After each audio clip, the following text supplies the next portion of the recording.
What's MB and K Lou? We in the building. You see Double A in the building as usual. MB is here. He'll probably be off and on trying to figure out his connection. You know, it's Monday night, y'all, and it's Monday baseball night for MB. So he's out being a what do you call it? A baseball dad, I T-ball guess dad. so. What T-ball. what's the name, Double A? He's a We gonna manager. come with fresh. Yeah, we'll come fresh off the press. With the NCAA tournament, the Final Four has been set. Double A, um, Duke, Carolina. What could be finer? On one It's side, appropriate. and Villanova, Kansas on the other.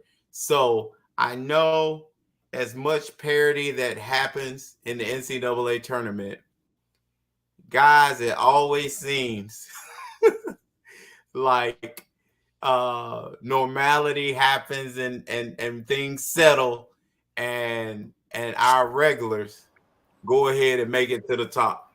How you feel about this tournament and how it finally lined itself up? You know, I'm sure everybody brackets was tore up from the floor up, but pretty much I'm sure a lot of people got this right. What do you think? Are you asking me, Kalu? Yeah. Double A?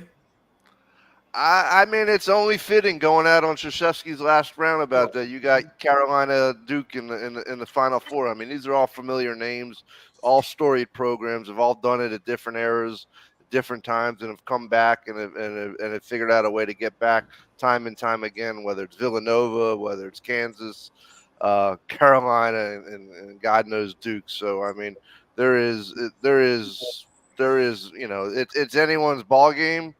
I mean, selfishly, I would like to have seen Duke Carolina at the end, but so a semifinal that ain't bad, Right.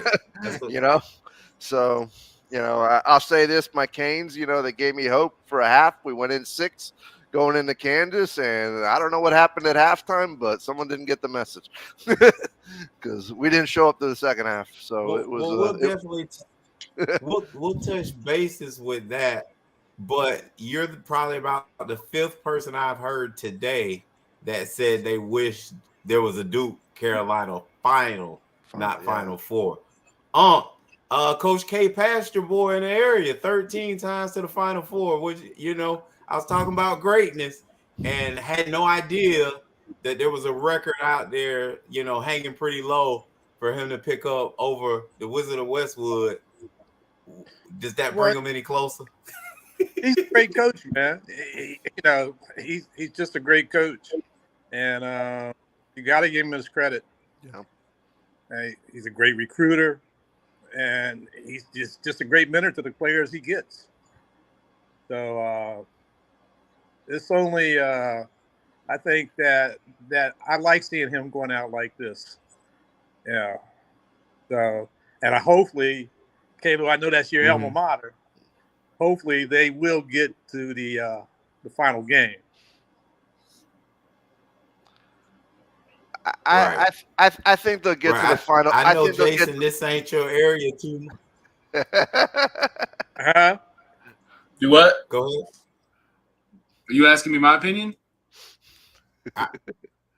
Well, I was saying I know this ain't your area, but because of the high-profile teams, because of Coach K, I mean, you can spend a little time maybe speaking on Duke and your opinion of them. I'm looking forward to their chance to get that back because, God, the way that ended, you know what I mean? And it just you felt like, and I'm not anti-Carolina. I don't really have a dog in the fight. God, they're just not the better team, and so it just felt to me like the basketball gods can't let this go. Duke was going anyway. But you spoil Coach K's exit, and listen, good on them on the other end, like just like how, Detroit will win a game on Thursday Night Football at some point. It's like, hey, good for them. That was their Super Bowl. You know what I mean? I'm not saying Carolina is that low, but you could tell. Like they were just in that game for the spite aspect of it. Not bad sportsmanship, but the rivalry. And so it felt good. I didn't watch every game. I'm not a basketball guy because I had the attention span of a gnat. So there's just far too many games for me to try to focus in on. But I kept, from a distance, and I kept saying, okay, all right, okay, all right, okay, all right. And then when it kind of came down to it, I was like, that's the universe giving them the chance to get it back. And it's going to be crushing if they don't, though. You know what I mean? I remember a few years back when Carolina got swept the Panthers in the NFL, we lost to New Orleans 3 times that year, twice in the season, once in the playoffs. I'm still mad about it. So I feel like, it's live by the sword, die by the sword. You got your chance to get it back. It's going to be 10 times worse if you don't. So it's all or nothing, double or nothing. What this is. So I'm looking forward to it. Well, let's hit the rewind button a little bit. Talk about Duke, how they got there as far as Arkansas. And this is, I didn't get a lot of haters this year for whatever reason or not. Like a lot of people didn't text my phone telling us we're gonna lose to Arkansas. But I was shocked that Barkley and I think Kenny Smith, not really shocked. He can always vote against us. But he put basketball into it, which made me think, wow, really? He really thinks that? It was interesting. It was very interesting to me that they felt like Arkansas not only had a chance to beat Duke, but would beat Duke. And one question they never answered for me, and my wife will come in and attest to it. I kept saying, why aren't they keep talking about when Duke has the ball, but they're never talking about when Arkansas has the ball, who's going to score for them? That was my biggest thing. Like, they kept saying Arkansas's defense and what Duke was going, how they could, make them, have a little struggle scoring. And I was like, that's great. But who's going to put the ball in the hole for them? Because their main guy needs to chunk it 30 times to hit 20 points. Like, that's not good. You know what I'm saying? And then their second guy is a 12 to 14 point guy. So I kept trying to figure out, okay, we suck, but where are their points coming from? Well, when you look at Arkansas, I watched the game the other day. Actually, they were just out coached. They came out with the idea that they felt that they were more of an athletic team than Duke. And basically, Duke actually matched up, I think, better with Arkansas pertaining to just playing, man on man. But I didn't see Arkansas beating Duke. And I know a lot of people were expecting Arkansas to beat Duke, but I just couldn't see it. But can you answer that question? Like, I hear you talking about us you went back to us on offense, but the reason why I was so sure we'd win is because they couldn't score, though. And I felt like, nobody gives us credit for defense. They'll see against Carolina what Williams is all about and how he affected almost every shot that Arkansas tried to put up in the lane, like almost every one of them. He had the 6'10" guy double pumping, going up and under, and trying all kinds of stuff because he's such a defensive presence. Now we only have one. We don't play great team defense. We funnel everybody to Williams. That's how we play defense. But again, you went right back to Kenny and Chuck, Charles Barkley and Kenny Smith. You talked about us on offense. I just felt like there was no chance for them because they couldn't score enough. Like, regardless of what we did, even if they played great defense and made it ugly, then who's going to score? Who's going to have that ball in their hand and actually put it in with everything on the line? They had that little guard. Note was his name. Is that the Arkansas guard? But Note needs to chunk it 30 times to score 20. Yeah. I think Arkansas. It's not going to work. I agree. I think Arkansas woke up and we're a really athletic team, and then you look at Duke and you didn't realize that these guys are still you're still rising. They still haven't played their best game yet. So Right. and they Right. walked in and that's what surprised me all year about Duke. I'm like, oh yeah, obviously you can see the talent level was there, but until those guys had put it together, and maybe it took losing that last game of the regular season. That might have been the blessing of disguise for you. Not even the ACC tournament, because then coach had their ear. So. Well, and if you remember, I'm one of those guys that likes to see his teams lose early and build up on it and just continue to get better as long as everything is on the line. I like to see my teams lose because there's, like you said, it wakes them up. You have to pay attention. You haven't figured it out because you just got your butt thumped. So I don't ever be like, oh man, it's over. I'm like, oh, this is an opportunity. So we'll move on and go to Villanova and how they got there. They were able to get there. Listen, I gotta jump on Charles Barkley's bandwagon here. He said it the best. This is like an old school, like going to the hood, playing the old school black dudes that play everybody playing under the rim, but everybody moving past it and cutting. They get a great shot every single time. Like every single time, it looks like nobody's playing defense on them because they'll work the offense until they get a wide open shot. Well, if you look at the Villanova game was the same thing. Houston was supposed to be a more athletic team than Villanova, but Villanova basically plays good, solid basketball. And right. The games were basically pretty similar. Yeah. The Duke game, the Duke game, and the Villanova game basically were pretty similar. The way Duke played Arkansas, Villanova played Houston the same way. They just played fundamental basketball. Yeah, they took the athleticism was even on both sides, but Villanova played great team basketball, and Duke's is playing great team basketball now. That was the difference on both. I gotta be honest with y'all. Had Villanova guy not, because they run a tight ship as well. They play about 6 and that's it. So now they're down to 5. Had he not gotten hurt, guys, I'd be terrified facing Villanova in the final. Like, I'm just telling you. But with him going down, that kills. I mean, you can't even call going 6 deep having depth.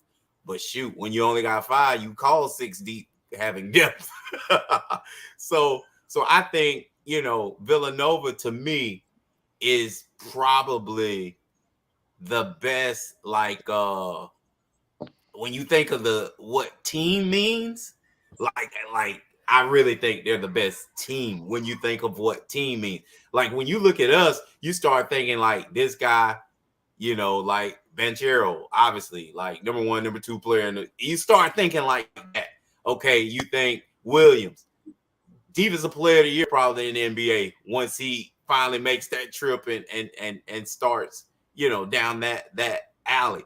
But you don't think that with Villanova. We still trying to figure out who these guys are, but we know they're going to play well. They're well coached, Caleb. When were they in the? Mm-hmm. They were the Final Fours in 2018. Yeah, Jay Wright is a beast. Best coach. Listen, this from me, who y'all think is, going to be pro Duke all the way. Best coach in the last 10 years. It's not even close. Last 10 years, he's the best coach out there. Mark Few wishes he was Jay Wright. Listen, Mark Few, man, listen. Like, they hang around, they hang around and they're the potential team. When teams are always talking about these guys individually, you talk about potential, what they had a potential to do. That's who Gonzaga is. Had a potential to win championships and just never do it. But Jay Wright gets it done. And Jay Wright gets it done with guys we don't know. So like Unc said, that's coaching.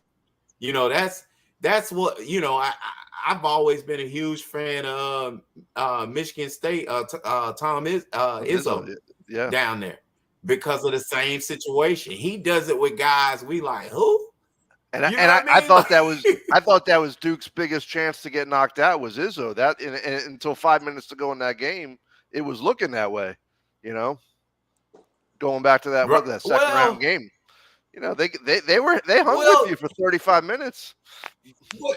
But you know what? And again, my wife and I sitting here, and she'll tell you, I was like, "Here's our under 5 minute run coming. Here it is." It like, came. You know what I mean? And that's what happened.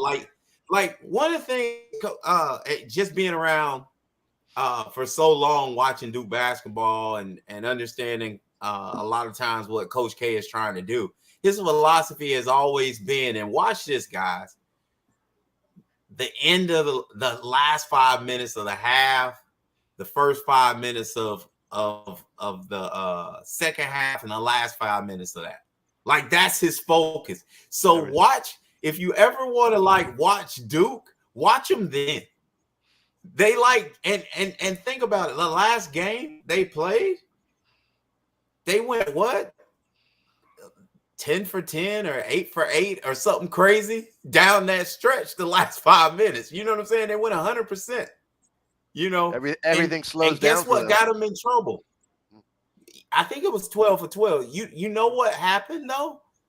The going into the half, they went 1 for 11. So if you look at the tail of the game, it ended up they didn't do it the end of the half, and then they did it at the end of the game. You know what I'm saying? And that's what did it. So I wasn't worried Michigan State, only because that's when they really lock in. That's what he focuses on. You know what I mean? So that's when they're actually the most comfortable, if that makes any sense. Well, even if you go to the Arkansas game, I mean, he came out in the second half and he threw that 2-3 zone at Arkansas. They were deer in headlights at that point. Oh my God, we can't play our game no more, and they couldn't adapt. They were over right then and there. You know, it was like that old Syracuse. Was masterful. The only problem is, I gave all the credit again to Jim Boeheim every time he goes to that. Every time he goes to that, because they coached together on USA team, and he actually broke it down to him, taught it to him, and showed him what to do with it. Only difference is we got a 7-footer that's manning that middle guy that everybody likes to put there. So it doesn't matter. He's playing you with his 7-7 reach from the rim. Makes it a lot easier. Absolutely. So the last, and then UNC, how'd they get in there? They played St. Peter's. And, I talked to, Double A and I were able to catch up a little bit yesterday. And I told him, along with blowing the Miami game, I said, I do not understand all the hype. They got 4 pros playing against 10 Joes. like, I don't understand it. And at the end of the day, man, I said, they're better at what St. Pete is best at. They're better than them at.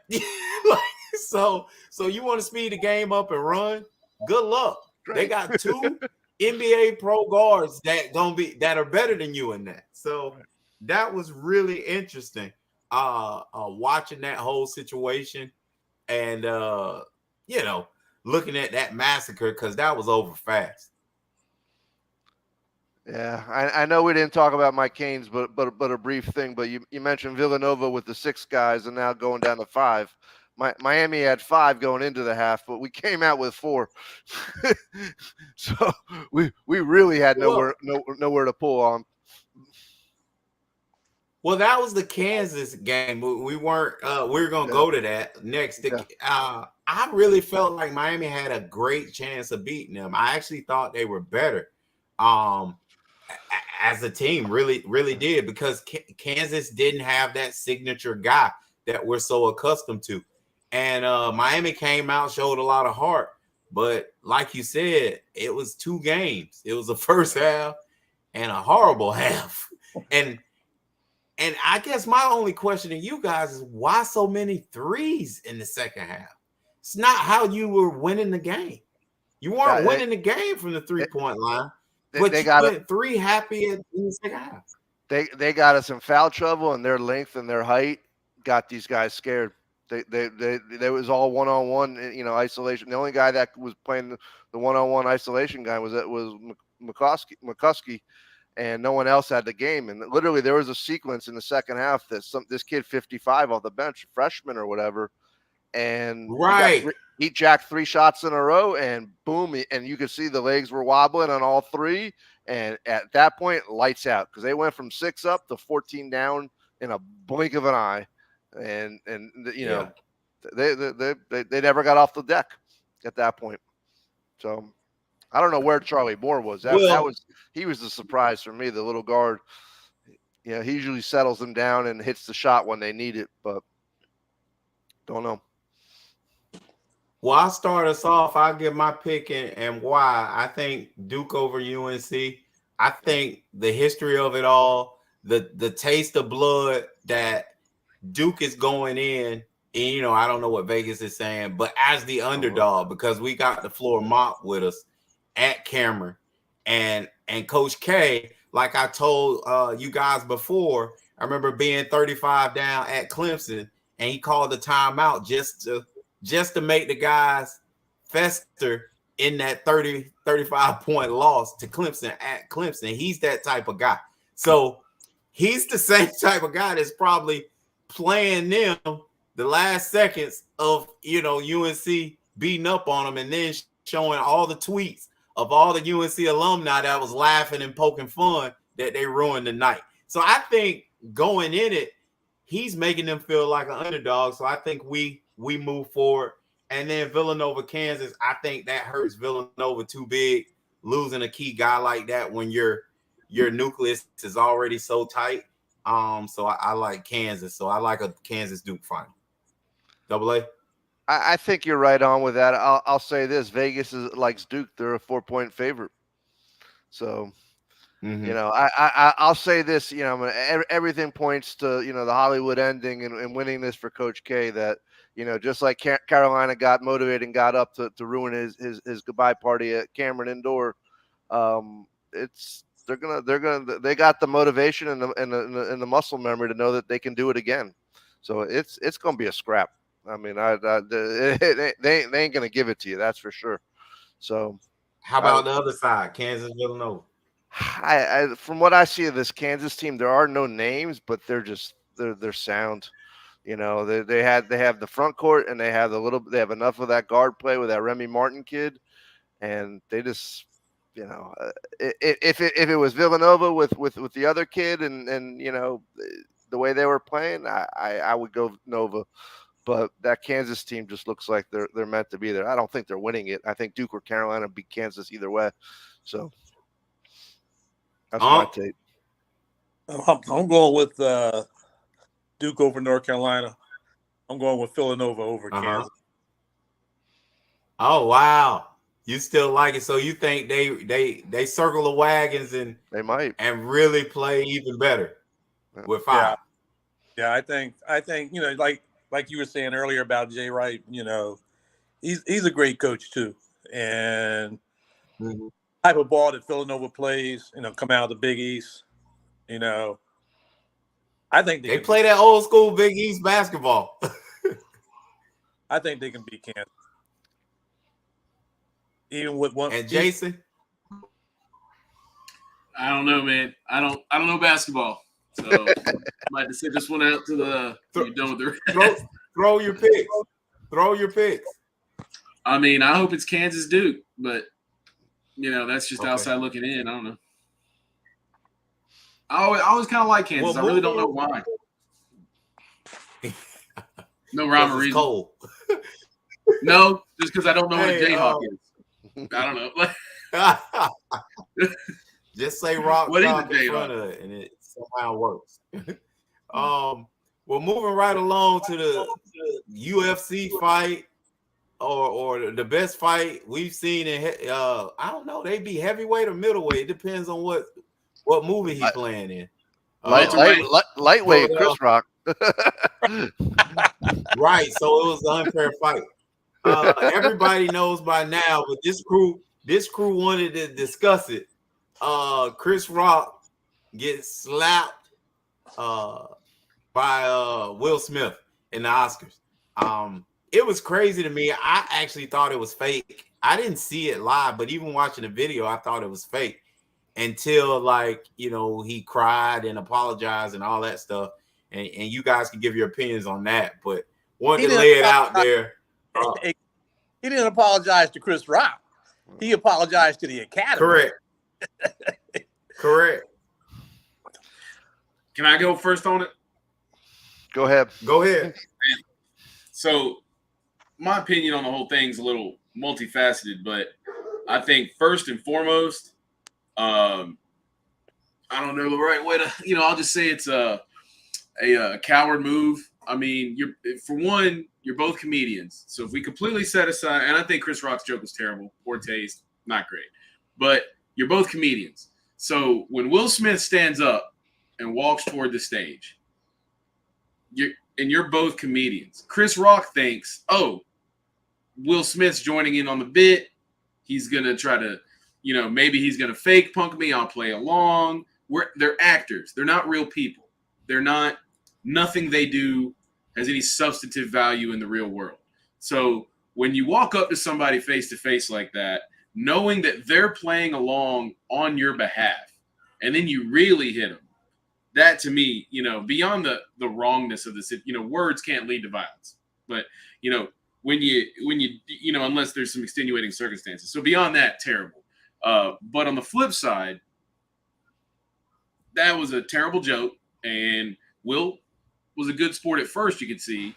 But now knowing the background that she has a medical condition for that, and when he could see that it bothered her, not saying I condone it, but I can say that I understand it because they've had their problems. But I mean, when it's somebody that right, wrong, or indifferent, and I don't think she's a great human either, but that's between them. So if he has decided to forgive her and he has decided that's his wife, then at that point, if somebody humiliates her in front of hundreds of people on top of the millions, not saying I condone it, but I can say that I understand it. But you can tell by the way he lost it after. That's just a man out of control. He's just on complete edge over like so many things that he was not in control. It wasn't even a calculated, you have disrespected my wife and I'm good. It wasn't that at all. It was just a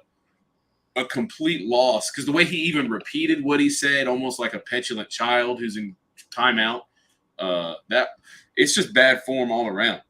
I think it was just the wrong time to catch a person falling apart. But it's ironic. Wasn't there a meme being shared a couple weeks ago about Kanye West and how people are comparing that, giving him so much hate, but look at how Will Smith was just falling apart over that 2 years ago. It looks like he's still falling apart. So I think, Chris Rock made a bad joke. Maybe it was just an uninformed joke. But how anybody could even allow him to still stay how do you even let him still stay, let alone accept his award? That was wild to me. Are we all just going to sit here and act like that didn't happen? And Denzel Washington and Bradley Cooper are comforting him at the commercial break? Like, how is this real life? Like, I don't get. Does anybody disagree? Like, it's Hollywood. It's not real life. It's Hollywood. So It's Hollywood, baby. It was completely over my head, and like I said, I thought it was fake. So that's as much knowledge that I had. Let me give you my little bit of history or background. First of all, it's Hollywood. You're watching a TV show. The award show in itself is a TV show, and if you're sitting front row, you know that and there's a comedian, and there've been comedians hosting this thing for my entire life. You're subject to whatever the jokes are. It's all subjective what you think about that joke. Bottom line is, I mean, you can look at that joke and say he was giving props to her. I mean, Demi Moore looked hot in G.I. Jane. So, that's all interpretive. But the sad thing was, and regardless of whether the slap was real or not, this guy's been on social media for the last 6 months or a year having a breakdown in plain sight and talking about, suicidal ideation and all sorts of, just sad things. And he's playing a character, based on a guy who's definitely had some, was an amazing father in some aspects, but he definitely had some shortfallings in others. And the wife, and they portrayed in the movie, though, the wife's like, I'm here just because of the girls, not because of you, Richard. And it was just life imitating art. And, the scary thing is when he went back to the seat, you could see that he didn't have control of what his brain was doing. There was no rational brain. He was in all the way into his prefrontal cortex. And then to see him 5-10 minutes later, and he's also a great actor. And, they always say method actors, they sort of live their parts. But when you're in tears like that, I mean, this guy is, and I'm not a doctor, but I've worked in the medical field for the last 10 years. I mean, that is the textbook definition of someone in a manic crisis, bipolar. I mean, you saw both ends of the spectrum within a 10-minute period. And it was sad to watch, regardless of any of the past history and anything else. It was sad. He had a nervous breakdown. Yeah, in plain sight.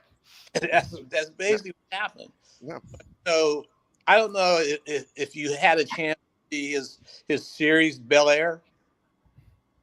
Not the new one, not the remake. Oh, okay. Well, it's actually a dark series. It's nothing comedic about it at all.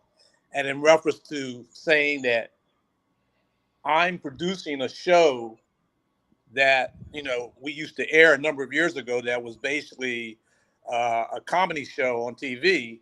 And then you look at this show and see how dark it is, you're wondering where he's coming from in reference to letting them air a show like this. Right. I mean, it's actually a good show, but it's a serious show where everybody, anybody who watched the old show would think that, okay, this is going to be another kind of a comedy show.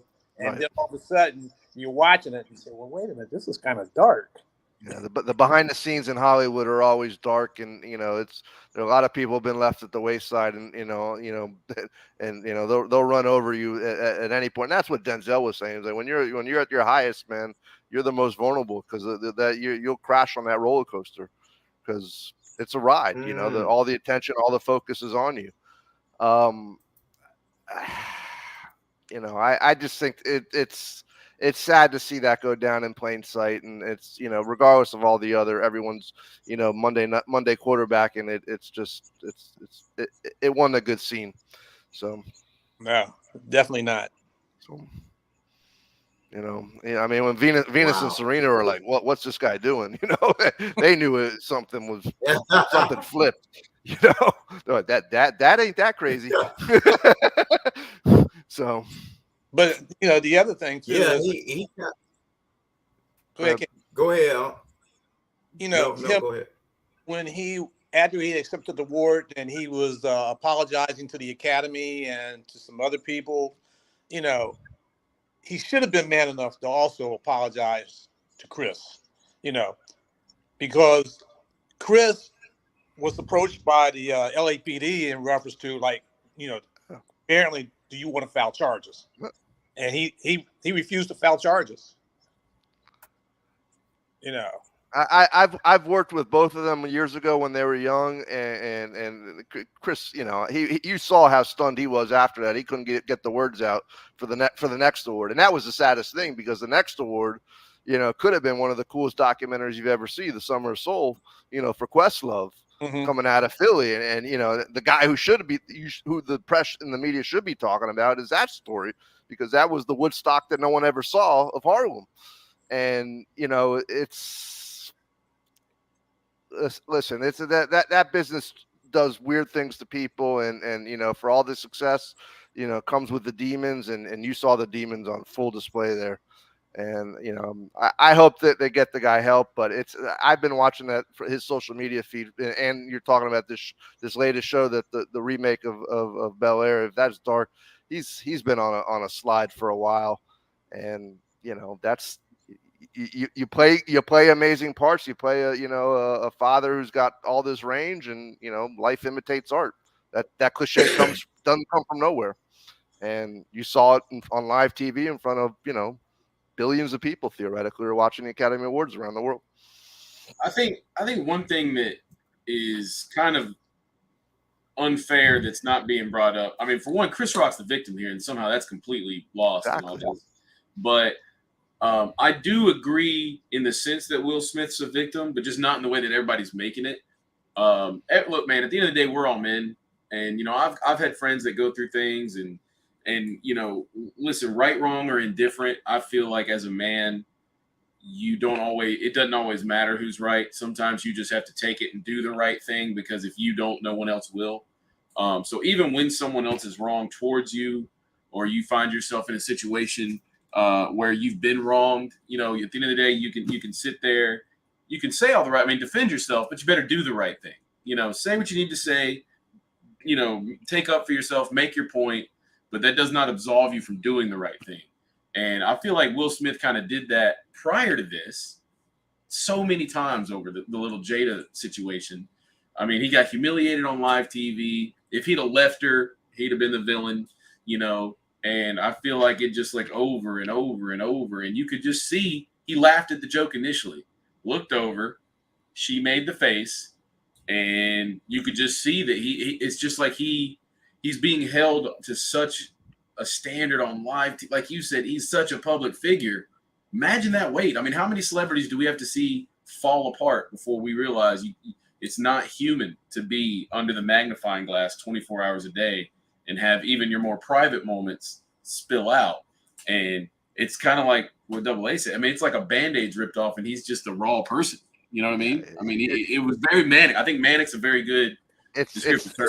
Listen, I've had my own episodes in my life, and I can tell you that's exactly what that was. And you know, whatever his relationship with Jada is, and you know, the word they'll use in with psychologists and psychiatrists is codependent, and they're feeding off each other.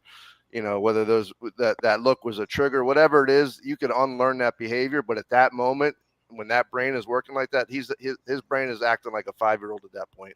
So there's no rational mind to say, hey, settle down. You know, the publicist got in his ear, yeah, you got to go out and clean this up. And, you know, he could turn it on and give the tears. But, you know, the guy who he harmed, regardless of what Chris Rock said, and what Chris Rock said wasn't so bad. And if Jada's got a problem with it, she needs to get over that, you know, turn it into a positive. Like, yeah, I got alopecia, so I got to shave my head now.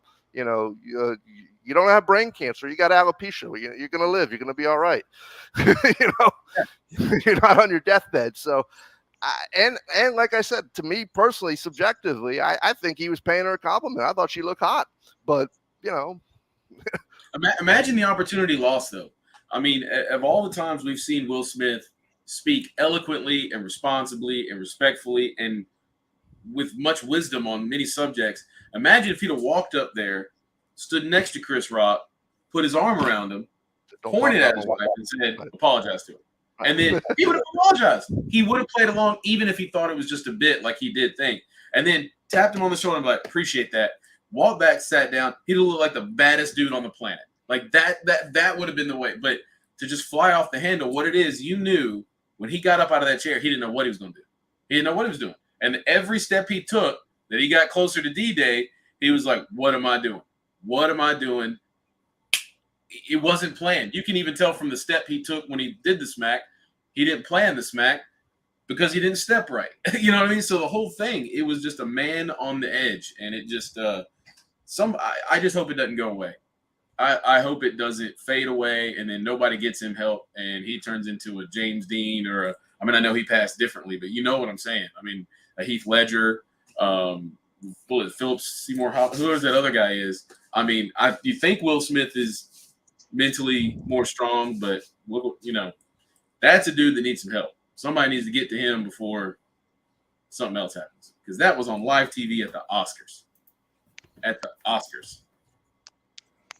I don't know. I'll go to you, Unc. Well, I mean, I got words of wisdom. Have you ever seen anything like that in your lifetime? I've never seen anything like that in my lifetime. Yeah. Never. Hey, What are your thoughts, Caleb? Oh, sorry. I think there's a delay. I didn't hear. Again, sorry, man, I think it's Hollywood. I don't take any of that serious. Like, I know that sucks because it's like real life people, but it's like they want to pick and choose what they want to make public. It's only, when it's for their benefit, it's okay to come into my home or come into my life. But yet, when my kitchen is dirty, no, don't bring the cameras in then. You know what I'm saying? So, and then it's like you said, the publicist, so much of that is made up. You said he probably went back, publicist, and said, hey, that ain't gonna work. And then he's like, okay, I'm on. I'm sorry for everything I did. And you know what I'm saying? Like, man, like, according to you, really the dude that went up there and slapped him. West Philadelphia, born and raised. You know what I'm saying? Like, that's really who you say you are. But then, but I'm not. And I'm sorry to the academy. Like, who's the academy? Who are you apologizing to? Like, who are those people? I'm not tapped into that. So can you just say, I'm sorry to the NFL? Like, who's the NFL? You know what I'm saying? Like, I don't know. What happens if he doesn't slap him and he punches him? To me, that was just like, because he can throw a punch. What happens if he throws a punch and doesn't slap him? What if he closes his fist there? I mean, Chris Rock ain't getting off the ground if that guy connects. Well, it looked like Rock rolled with it because he saw it coming thinking it was a bit, and then said the wow when he realized, well, man, there was some heat on that. Like, you know what I mean? So it to me, I think the slap, I don't know, it's one of two ways. I mean, I don't know. I don't know if you guys ever slapped anybody before, but you do it when you know you're not going to get any return fire, and you do it just to drive home. I mean, I haven't done it since I've been like old enough to drink, so I don't mean it like that. But like, you do That's it. What I'm when about you to say, like Jason, you thugging like that? No, when I was a kid. But like it just, that's kind of the cowardly part of it to me, and I think that he knew he wasn't gonna face any kind of return fire. He knew he had nothing coming back from it, and I think that Chris Rock needs to be like celebrated because he took a shot, did nothing about it, and nobody went to help him. Nobody. Like, that's just wild. I don't know. I feel like we need like a Chris Rock spin. Well, Shannon Sharp had his opinion on it, and I'm gonna play it. All right. Speech that Denzel told him, at your highest moment, be careful. That's when the devil comes. I'm the devil. If I'm Chris Rock, I'm the devil that's coming for him. I'm coming up like that purple tongue. Yeah. Oh man. Chris ain't throwing no punch, man. You ever seen the size of Chris Rock? A Brioni or a Caesar Antolini. I don't know who that was, but I'm coming up out of that. I'm coming up out of these clothes, but I don't care nothing about that. Man, you can't do that to somebody's skill. So now comedians, can they not say anything? Worried about people coming up on stage? So don't go. Listen, if you're sensitive, don't you take your ass to no comedy show, because these are comedians and they make light of situations. So if you go out there and you got on some bull jive, they're gonna make fun of you. If you look like some bull jive, they're gonna make fun of you. Chris Rock should have thought about. I say the joke.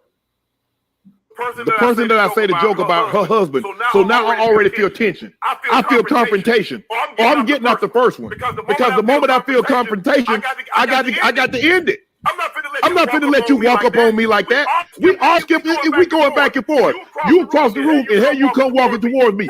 What I think? You coming to offer me a drink? What he should have done is what DC Young Fly did last year when somebody came up on the stage and whipped him. He's protecting his wife. Well, where was her protection of a man when she was at the red table talking about what she was doing with this entanglement? Where was her protection of her husband? You're a bigger man than me. I ain't that big a man. Ain't a road high enough for me to take. Oh man.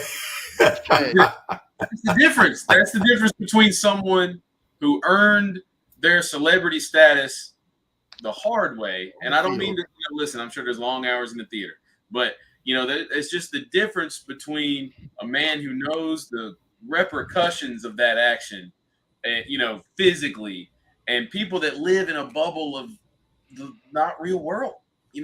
If Will Smith was walking up to a little tiny UFC fighter, it would have been a bit. It would not have been a keep my wife's name out. So I think your defense of your wife should not be based on how tough the opponent is. And I think just because it was Chris Rock, he felt tough. And if that had been Shannon Sharp making that joke, he'd have never got out that seat. So I think Shannon Sharp nailed it. I didn't mean to interrupt Uncle earlier. The audio was delayed. I apologize. I'm sorry. Yeah, I got a feeling he wouldn't have ran up on like that, Sharp like that, baby. It would have been a different situation. Yeah, but I mean, just what Shannon said. So last guys want to talk about. He was talking again. At least, hey, I feel better. Somebody else has got an audio delay too. All right. He was talking again and got interrupted. Go ahead, Uncle. I was just going to say what Shannon said about comedians when they're performing at shows. If you in that front row, you're free game. You free game. Yeah, that's it. That's what they get millions for, to take heat like that. Yeah. You laugh it off. You laugh. You know, that's like I said. The guy's not well. I mean, and that's the sad part. And because he's not well, and there's different rules for so-called celebrity or A-list celebrity. You know, he'll be yes, and he'll be coddled, and you know, this behavior ain't gonna change. You know, what's he gonna go to rehab for 30 days? This guy don't need rehab. This guy needs some major work. And it's been coming for a long time, but you know, he ain't surrounded by people who are going to give him the advice. He's surrounded by yes people. That much I can assure you. Because they have to live off that. He should have went back to close the show, talking about some NFL free agency. We had some good idea. We've had some bombs drop, obviously. In Kansas City, we had the Cheetah get gone coming to Miami. We had Matt Ryan get dropped like a bad habit. I had been telling y'all forever. And then now we having rumors about Tom Brady maybe going to Miami as well, which I think is just that, a rumor. I don't believe it, Jason. I don't believe it, Double A. I need 3 more people to tell me before I start. I didn't believe it either until. Guys, what are some moves? I didn't believe the Brady thing either, K-Lou, but until someone pointed out the whole Michigan connection and him wanting to own a team and Stephen Ross being Michigan, who might be selling a team, I then started to think there might be more to it. But you know, the other guy that the Dolphins are looking at, you know, that we keep hearing about is adding the Honey Badger, which, you know, on top of those 2 receivers they now got, you know, and a running back. That defense would be as nasty. So, you know, who's to say? You know, the Dolphins ain't been relevant since 1984. So it's been a long time coming. So doing something different, you know, for a, you know, hometown Miami kid, I'm hopeful. You know, do I think this will be the difference? We'll find out. Is Tyreek in Miami a Roman candle waiting to go off? This ain't Kansas City. So we shall see.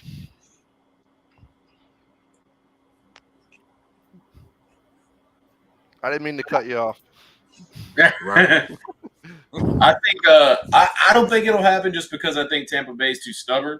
I think, but at the same time, you could look at it as it was weird he came back, you know, but that would be step 1 if he had this plan.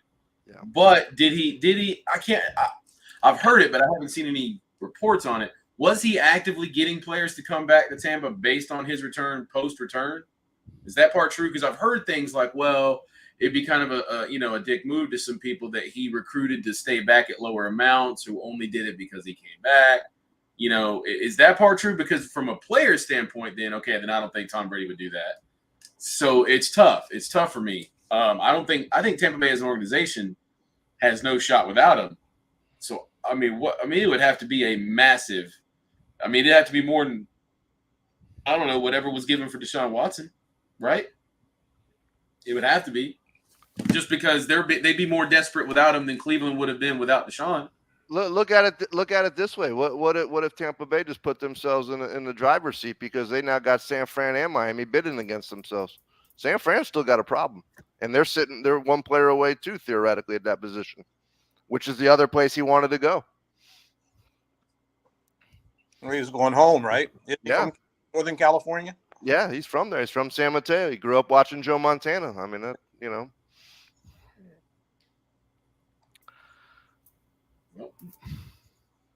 I don't think they'll go within the conference though. Oh, that's why Miami makes sense. The thing about the Michigan connection really, you know, that really, I was like, ooh, that's something to think about, because you know the Michigan guys, they like to keep it in the family. So I think that if that and that alone is the connection, you know, if that's the only connection, I mean, I know that was the Jim Harbaugh smoke fire, but you know that it didn't work out there. You know, would he have been more Brady-esque if Harbaugh would have went? You know, I don't know about that either. Because I don't think Tom Brady went to Tampa for Bruce Arians. I mean, I know he's not really the quarterback whisperer, you know, that John Harbaugh was or is, but I don't think, you know, Tom Brady really needs a quarterback whisperer. You know, I think if he's trying to own a franchise, I don't think whether or not he plays for him is going to have any impact. I think if there's a Michigan connection, you know, Mr. Ross will have a meeting with Mr. Brady, whether or not he ever gets to suit up for Miami. So I think for me, it's more about I went to Tampa because Peyton did it. What did Peyton not do? Well, he didn't do it with 3 teams, you know. So, yeah. So there's that component as well, and there's owning an NFL team before Peyton. I mean, he's in competition with him. I mean, that's how competitive of a guy he is, you know. Yeah. And Peyton is trying to buy not his original team. You know, Peyton's trying to buy a team he went and played for and won. So maybe then, you know, maybe if it's about the buying the Dolphins, he wants to, a la Jordan, play for the Wizards, own the Wizards. You know, maybe, you know, go get a little piece. And don't forget this before K-Lou goes the Antonio Brown route. Buying the Dolphins puts him in the same conference as Mr. Kraft and Mr. Belichick. Division. Same division. Excuse me. Yeah. So, well, I let me break in on them for a moment. We got an insider video of when, you know, Deshaun Watson went to Cleveland. All right, listen, I don't know what to do, man. Hey, this kid's immature. I mean, if it wasn't for the NFL rules, I'd go in the air app and get Jaden Rashad. Come in. Hey, coach. Think about trading for Eric Washington. What do you think? We got some pretty hefty allegations. All right, if we want to make this trade, we're going to need some comprehensive research. Hello? Hey, Eric. Hey, listen, all these allegations they got against you, they're not true, are they? No. Perfect. All right, cool. Eric Washington. Good to have you here, man. Hey, have a seat, get comfortable. All right, get your paperwork ready in the next room. I sent Davis out for some food. He should be back any minute. Hey, Davis! There he is. Got us some wings. Nice. What kind did you get? Well, I got buffalo for me and you, coach. But I figured E would want a dry rub. Man, need some good wings. Where'd you find this place? I found them on Yelp. They had some good reviews. 22 to be exact. Only 22, huh? You believed them? Well, I didn't know if they were good beyond a reasonable doubt. Based on the preponderance of evidence. Say it was pretty open and shut. Hey, Davis.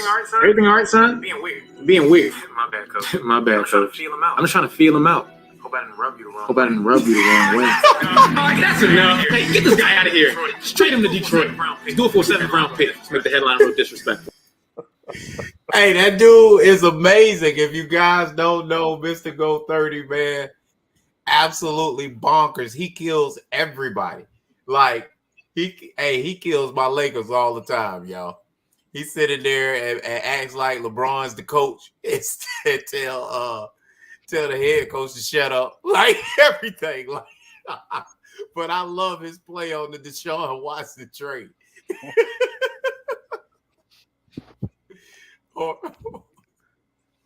different rules for different folks. Just like the athletic celebrity, same as Hollywood, right? Those worlds are lose everybody. No, we're here. Yeah, we're here, K-Lou.